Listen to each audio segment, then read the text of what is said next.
What's going on, Panther Nation? Let's talk defense. As on paper, before the summer, before training camp, this is definitely an intriguing side of the ball. There's a lot to work on, but a lot to be excited about with a lot of young players to look out for. If you guys are new, make sure you like, subscribe, turn on post notifications because I'm going to be dropping consistently for the rest of the summer. Training camp, just feed y'all with content throughout the summer. So if you guys are new, like that type of content, subscribe for me. And with that being said, let's get right into defense. Okay, before we touch on my pass rushers, I did drop the offense side of the ball on my last video about 2 days ago. So if you guys missed that, make sure you go check that one out because they go neck and neck. This is kind of give you guys a preview of both sides of the ball before the summer, before training camp, before the big things happen. So if you guys missed that side of the ball, go ahead and watch that after this video, of course. So here we have the pass rushers.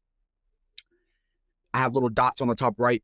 If it's green, meaning it's a pretty much perfect position in every way. There's depth, there's top-heavy players. If it's yellow, there's one of each. And if it's red, I have concern about both parts of those discussions. And when you look at the pass rushers, man, a lot of intrigue. This is one of those positions on the entire team that could go from red to yellow, maybe even to green by the end of the season, depending on how young players progress, how the depth also continues to progress.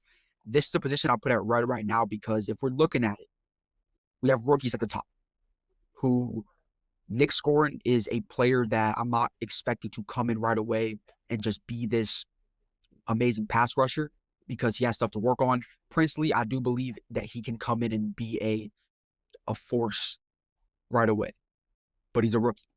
Let's keep that in mind. He's a rookie. We cannot put expectations on rookies like that right away. So that's why I have this at red, is because you have young players who haven't proven themselves yet, and you don't have really any depth. I trust DJ Wanham, if injuries do go down, to come in for a game or two and be that second pass rusher. If, say, Princely goes down for a game or two, he has to step in. I trust him. Pat Jones, not so much. DJ Johnson, definitely not. Okay? And then you have others, of course, Amari Barno and Thomas Incoom, who are going to be fighting for roster spots in training camp.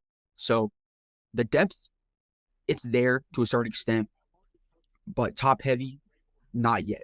I'm not going to put position groups in yellow or green just because I'm intrigued about players. They have to prove it first, okay? So this is easily for me a red in my opinion, but this is one of those positions that could easily change to a yellow or even a green by the end of the season. Defensive tackles. This is easily a green for me. Look at the top. You got Derek Brown, A'Shawn Robinson. When A'Shawn had to step in last year and be the number one defensive tackle for us, he stepped up and played very well.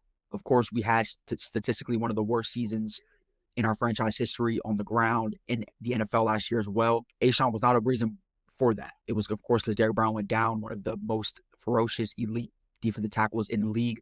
And now they're going to be pairing up again. And you're not even going to need to have A'Shawn really be that number two as much as you think, because you went out there and signed Tershawn Warren and you went out there and signed Bobby Brown. You have depth here everywhere. Okay, you're literally 5 guys deep, even 6 guys deep, 7 guys deep, as you see down there with LeBron Ray and Jaden Crumedy, who played a little bit last year as young players, who are at the bottom now. So you're top heavy, you have depth everywhere. You're 4 guys deep in terms of, this is going to be week to week where you're going to have starting players, meaning 1 week, depending on the game plan, you're going to have Derek Brown and A'Shawn being majority of the 2 interior defensive tackles. You might have Derek Brown and Tershawn Warren if you want more pass rush. You're going to have Tershawn Warren there next to Derek Brown. Or you're going to have Derek Brown and Bobby Brown there in the middle. They all complement each other. There's depth there. You can rotate each guy. You're just deep here. You're top heavy. This is easy green for me. There was no debate about it. This is easily, I think, the best position on defense, in my opinion, just because it's so top heavy. Your depth is everywhere here. Dan Morgan did a great job just making this position great. Okay, next position is linebackers. This is, my opinion, probably the worst position on the football team. Looking at it on paper, okay, this is one of those positions I am not intrigued about really at all. I like Trevor Wallace. Last year, I liked him a lot when we drafted him. I thought he had a lot of potential. But last year, he didn't really do a lot. He got exposed as a middle linebacker a lot, went down, missed some time. Josie Jewell, him being a normal linebacker, it's not really the recipe for success when you really think about it. And then, of course, you have Claudin Sherrillis, who Dan Morgan did mention after the offseason in being a guy that they like to continue to progress. But when you look at this position on paper, this is, again, just not a very good position group at the top. There's no depth here at all. I mean, Josie Jewell as your number one linebacker is not the recipe. If he goes down, you're stuck with Trevin and Claude and Sherrills. Trevin Wallace, I'm still intrigued. I think he has the most potential out of this room, but is he going to tap in that potential this year? If he doesn't, you're kind of screwed at this position. And I could see a complete overhaul next year if it goes the way I think it might go at this position, which is just Trevin doesn't tap it. Josie Jewell probably just won't be here because he's just getting older. He's not going to keep progressing. He's just what he is.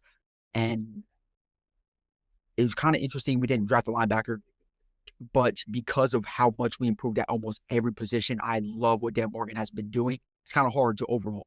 The way he's been able to overhaul this roster in 2 off seasons, I have no complaints about the linebacker position just because of the fact that there was so much to work on and he did this much. You're not going to be able to do every position in 2 off seasons, especially when you're limited with draft picks because of the trades that Scott Fitterer has been made in his tenure as a GM. So this position, though, with that being said, on paper, before we head into camp and everything, these could change, okay? After camp, which is going to be the final, stretch in preseason, I'm going to do another one of these where I'm going to do, a final look. After 50-man roster, I'm going to do a final look at these positions, and a lot of these could progress and get better. If I see Trevor Wallace made a big jump, this could go to yellow, okay? But even still, it's there's no depth here at all, even if Trevor Wallace becomes a linebacker that we all think he could be, if that makes sense. So, but these are not set in stone. This is before we head into the big things. This is just an early look on paper type thing. But after camp, after preseason, is you're going to have the final looks at each position. Next is cornerback. This is, I think, closer to green than it is to red in terms of it being yellow, because J.C. Horn is a true number 1 corner. We know this. One of my favorite players on the team, one of the best players on the team, when healthy. He proved it last year. He has an argument to be the best player, I think, as well on the team because of last season. I mean, people really think that he was a problem with the defense last year when he really wasn't. He was really the reason why the defense was stable at times last season, and historically the worst season of all time defensively. So at the top, you have J.C. Horn, you have Mike Jackson. I like Mike Jackson. He's very inconsistent, but his highs are very, very high. Shaw Smith-Wade proved a good amount last year as a rookie in the slot. I think he has the potential to continue to rise. This is one of those positions that I think could easily turn green after preseason. If Shaw Smith-Wade just progresses more than than last year in his second season, this could be a green position for me. But again, there's no really depth. After Shaw Smith-Wade, if you had one more corner here that I was like, yes, I really like this guy a lot, this would be green already. This would be an almost perfect position for me already. But because you only have 3 guys, really, the depth is there, but it's not there fully. Okay, and you're at the top. You have one very good corner at the top, number 1 level corner. So this is close. But I'll have it in just yellow in the middle for me personally, just because of the fact that there's still question marks about progression.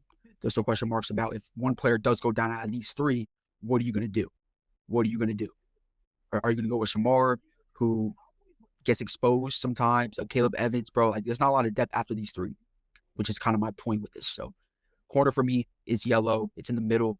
Not quite green, but I think it's close. And lastly, the safety position. This one's interesting because this was a big talk heading into the offseason about how are we going to improve this position group. And we did a good job. This was easily in talks one of the worst positions on the team. I think now getting Trayvon Moehrig, a true number 1 safety, and he proved it on the Raiders, it's going to be interesting because he's not a free safety. Okay, he's a strong safety. And honestly, when you want a true number 1 safety, you want them to be a free safety, unless you're like a Kyle Hamilton or a Brian Branch level player who can go on the box and everything. But again, he's not a freak athlete like those 2 players, especially Kyle Hamilton. So it's going to be interesting how we use him. Lathan Ransom is also a true strong safety. He played in college in the box. They played the same game. So I don't know how we're going to do this. I don't know how we're going to do it. Damari Richardson is also, he can kind of play both. So we don't have a true free safety at the moment. I think Damari Richardson is close to that. I think Trayvon Moehrig can play both sides. That's why I think we signed him, because of his versatility at that position. But he's still a true strong safety, and that's what he's best at, is playing in the box, getting after the quarterback. So it's going to be interesting, but I like this room because of the fact that I like Damari Richardson. I think he did a little bit last year. It's not like I'm going just based off hope. He did a little bit last year as a undrafted free agent for me to be excited about him. and for me to have a little hope about him. It's not just me hoping, right? He proved a little bit, as an undrafted free agent last season as a rookie. Lathan Ransom is more of the raw players in this draft class because of what he plays. Okay? He plays a strong safety role. He struggles with tackling. I understand people want to pull the numbers up, but if you look at the film, he struggles with open field tackling a lot in college. He is very good, though, blitzing. So if you get him behind, if he gets somebody behind the line of scrimmage, he will make a tackle. He will make a TFL, a sack. But if you're in open field tackling, he has to go one-on-one and get to running back, past line of scrimmage. He does not tackle very well at times in college if you look at it. And Nick Scott, I don't like Nick Scott a lot.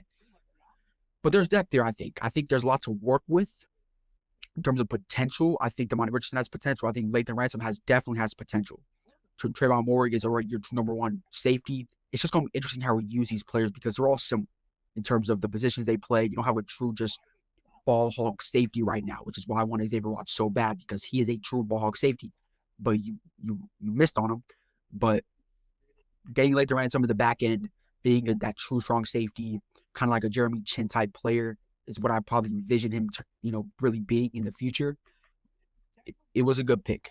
But this season, looking at it right now, this is a position that it could also be green by the end of the year, I think. I think if Damani Richardson progresses and becomes that free safety that we probably want him to be, you have your free safety and you already have your strong safety. So that's a green right there. And you're already almost a perfect position. You got depth right there with Lathan Ransom. It's just not there yet, if that makes sense. So this is my defensive side of the ball that I want to touch on. If you guys have not seen offense, go do that real quick after this video ends. I'm excited. I'm going to have a Princely breakdown coming out probably tomorrow or Sunday. So stay tuned for that as well. If you guys are new, just subscribe for me because I'm going to have content like this coming out just consistently. Great content for you guys. I'm trying to hit 1,000 before the season starts in about 4 months. And I know it's attainable. I know you guys can do it for me. I won't be able to do it without you guys. So, yeah. This side of the ball is very intriguing. I think a lot of potential, but right now on paper, it's like a lot of holes and a lot of things that we need to work on. But that's why we have summer, a full entire period to look at these guys. So I'm excited. And yeah, with that being said, I'll see you guys in my next video.